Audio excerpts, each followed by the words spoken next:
तुफ़ैल हमदानी जंहिं बि हद में ईंदो आहे उते क्राइम वधंदो आहे। अवल ए सेक्शन ते बि रहियो आहे, उते क्राइम वधण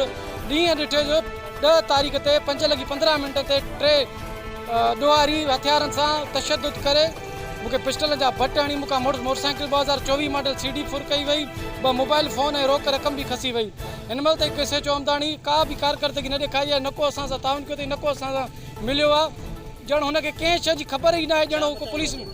असांजो IG सिंध ऐं DIG लाड़काणो SSP का इहो मुतालबो आहे सर ही ॾोहारियुनि जो पथारीदार यार आहे, हिन जे ख़िलाफ़ सख़्त खां सख़्त कार्रवाई कई वञे ऐं मुंहिंजे ॾोहारी जेके आहिनि असांजा गिरफ़्तार कया वञनि ऐं मुंहिंजी मोटरसाइकिल रिकवर कराई वञे। तो 7 ॾींहं 20 सेक्शन जे हद मां जेको आहे त असांजे शहरी जिदोजहद एक्शन कमेटी जो जनरल सेक्रेटरी आहे डॉक्टर वकार चांडियो खां जेको आहे त 2024 मॉडल मोटरसाइकिल खसी आहे, जेको आहे मोबाइल फ़ोनियूं रोक रक़म फुर थी वई आहे, दरिया खान मस्तो ई लॻे। उनखे सभु इहो आहे जेकॾहिं असां जुमे ताईं जेकॾहिं असांजो ख़मीस ताईं जेकॾहिं असां रिकवरी न कराई वई, मोटरसाइकिल ऐं जवाबदार गिरफ़्तार न कया विया त जेको आहे जुमे ॾींहुं सुबुह जो 9 बजे 20 सेक्शन जे साम्हूं मस्तोई रोड जेको आहे त असां धरड़ो रोड ब्लॉक कंदासीं। असांजो चवणु इहो आहे त हमदानी साहब जॾहिं अॻ में ए सेक्शन ते रहियो त तव्हांखे बि सदात कोट जे सभिनी शहूरमंदनि माण्हुनि खे ख़बर आहे त माना हिते ॾोहारियुनि खे खुलियल छूट हुई, छो जो हुन सां जेके बि पुलिस वारा साणनि उन्हनि जो जेको आहे क्रिमिनल मुतालबो इहो आहे त SHO खे चऊं था डॉक्टर वकार चांडे जा जवाबदार गिरफ़्तार करे उन खां जेको बि फुरियल सामान आहे उहो वापसि करायो वञे। जेकॾहिं ख़मीस ताईं तव्हां जेको आहे महिल आहे जेका कोरट वारी घिटी आहे इहा बंदि करे असां मेन बाईपास बंदि करे हिते धरणो हणंदासीं। रहीम पहिरियां त वॾे अफ़सोस ऐं ॾुख जी ॻाल्हि इहा ई आहे त असांजो शदात कोट हिकु अमन जो शहर आहे जंहिंखे हथ खां वठी असांजी इंतिज़ामिया अमन ख़राबु करे थी, ऐं वॾे अफ़सोस जी ॻाल्हि इहा ई आहे ऐं सीनियर अॻुवाण बि आहे असांजो डॉक्टर वकार साहिबु। शाम जे टाइम ॾींहं ॾिठे जो हिकु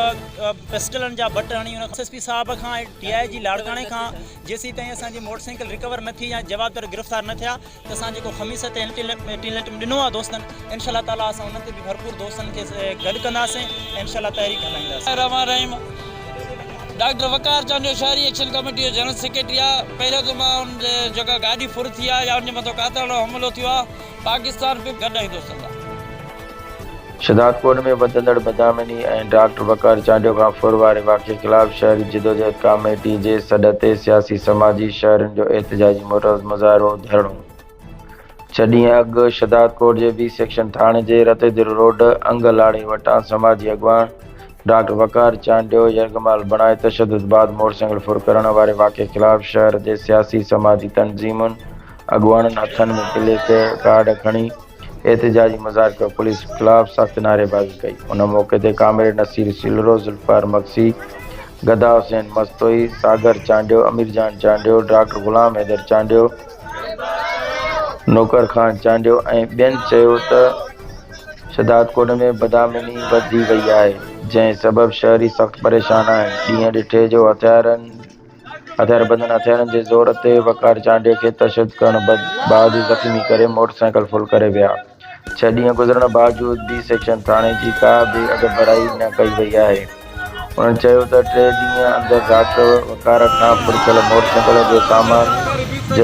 जवाबदार गिरफ़्तार न कया विया त रतेदिर रोड ते धरणो